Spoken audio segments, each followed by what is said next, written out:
ulama pendahulu-pendahulu kita yang saleh, mereka menjelaskan tentang tanda, alamat orang-orang yang hatinya itu dipenuhi dengan duniawi.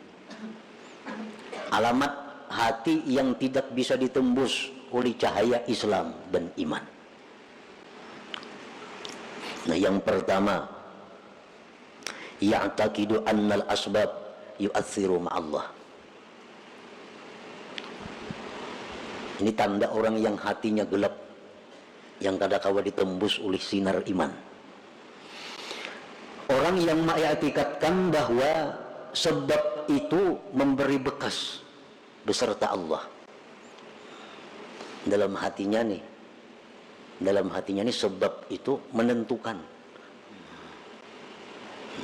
Bujur aja Allah semuaan, tapi mau kada bercari awal makan. Nah, contohnya ini contoh orang yang mengiktikadkan sebab menentukan, memberi bekas beserta Allah. Bujur aja Tuhan nang maampehkan garing, mau kada berobat maulah ampeh. Nah, bujur aja nang manganyangakan itu Tuhan, mau kada makan maulah kanyang. Bila hati kita mengiktikadkan seperti itu, berarti kita ini mengiktikadkan sebab itu memberi bekas. Para muhibbin rahimakumullah, Allah Ta'ala memerintahkan kita untuk bersebab. Itu perintah. Allah memerintahkan kita untuk bersebab, berusaha, berubat, makan. Itu dalam Quran ada semuaan perintahnya. Tetapi jangan sampai sebab itu disamakan dengan musabbib, dengan Allah. Cari aja sebab, Tuhan kan ada melarang. Cari aja makanan, cari aja ubat-ubatan, cari aja usaha. Tuhan bahkan menyuruh. Tapi ingat bahwa itu sebab adalah tidak menentukan apa-apa. Yang memberi bekas itu Allah. Nah, kalau kita ditakuni, bisakah kenyang tanpa makan? Bisa. Bisakah sembuh kada berubat? Bisa. Bisakah sugih kada berusaha? Bisa. Bila kita mengiktikadkan di hati, mau kada makan, maulah kenyang, kada mau. Nah, itu i'tikad nang salah. Itu menunjukkan bahwa hatinya gelap, hatinya berkarat. Jadi nang sebab kita i'tikadkan sebab, nang musabbib Allah i'tikadkan Allah. Kedua-duanya ini dicari, tapi ada tingkatan-tingkatannya. Nang sebab jangan disamakan dengan musabbib. Engkau itu peraya ibu usaha, adanya kah itu maksudnya? Engkau itu peraya makanan.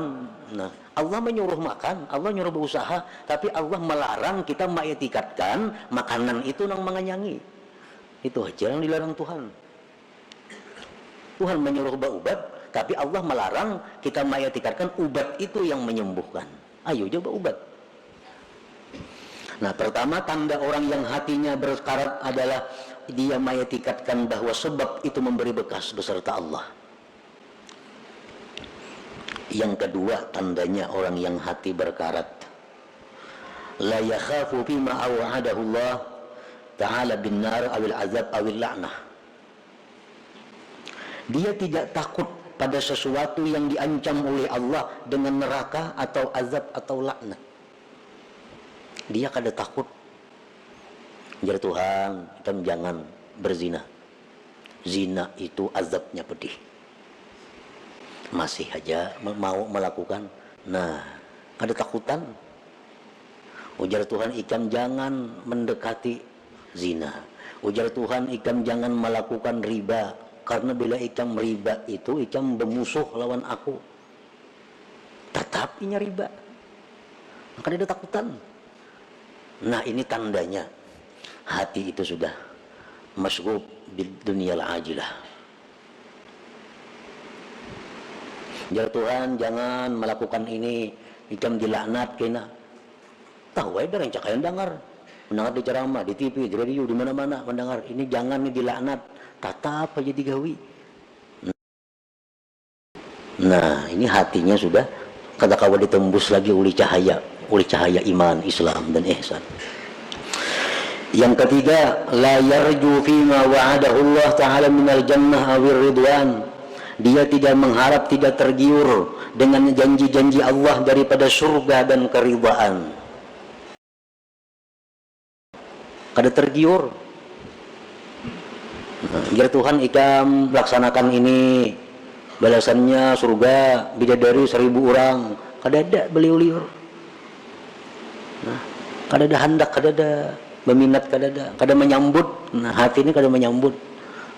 Berarti hati kita tertutup.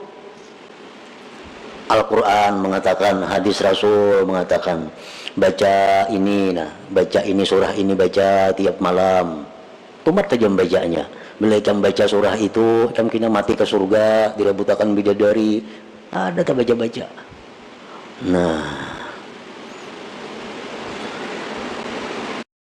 Alright team, we're transitioning to FLAC. Bilakah itu kita, berarti hati kita ini rusak. Hati kita rusak.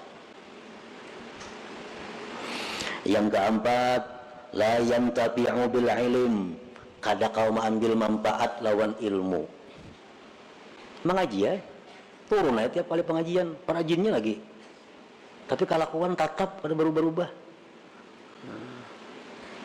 Nang riba masih riba, nang ketujuh bazina masih ketujuh bazina, nang ketujuh minum arak masih minum arak, nang ketujuh buka aurat masih yang buka aurat. Pada turun terus ke pengajian perajinnya. La yantafi'u bi ilmi, kada kau mengambil manfaat dengan ilmu. Berarti hatinya itu kada kau ditembus oleh ilmu. Kenapa? Terdinding oleh kecintaannya kepada selain Allah.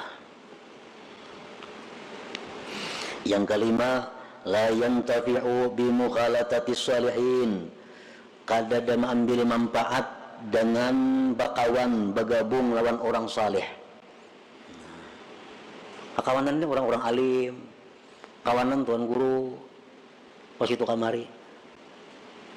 Tapi tetap kelakuan, bila jauh ke tuan guru, iya sudah.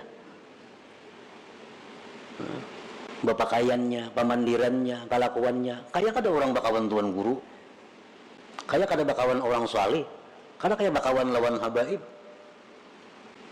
Nah, ini bahaya ini orang. Kenapa? Artinya cahaya yang ada pada orang saleh itu kada kau menembus hatinya. Bakawan orang saleh aja macam itu, apalagi bakawan yang kada saleh. La yantafi bi mukhalatatis salihin, kada ada mengambil manfaat dengan bakawan orang saleh. Padahal sudah macam-macam perkataan para ulama, bakawan orang saleh itu menimbulkan rajin beribadah, menimbulkan takut kepada dosa. Itu sudah fitrahnya bakawan orang saleh. Ada ini kada.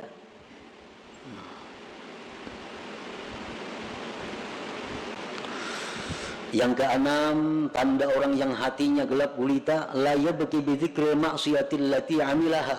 Dia tidak menangis mengingat maksiat yang pernah dilakukannya. Nah, dahulu suah berbuat maksiat ini, suah berbuat maksiat itu, suah berbuat maksiat ini.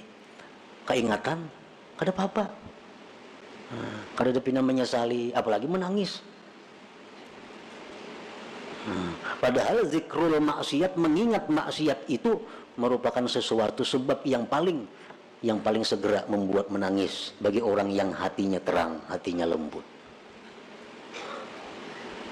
Mengatakan dosa-dosa kita bahari itu adalah kita tetangis. Bila kada tetangis, berarti hati kita ada gangguan. Berarti hati kita ada masalah. Kalau kita bujur-bujur hati nang diterangi dengan cahaya iman, ingat dosa bahari, tertunduk kita menangis. Yang ketujuh, la yastahi bi mukhalafati sunnati wa khalqil muru'ah. Tidak merasa malu berbuat sesuatu yang bertentangan dengan sunnah dan merusak kehormatannya. Kada merasa malu. Sekampungan orang turunan menuntut ilmu kalanggar. Nya kada, gana di rumah. Kalau pangsupan kada. Orang kalanggaran, gana di rumah. Kalau pang asa supan kada ada juga. Orang batapihan, nya kujuk-kujuk beselawar handap. Kada ada supan kada ada, rakit di tangan.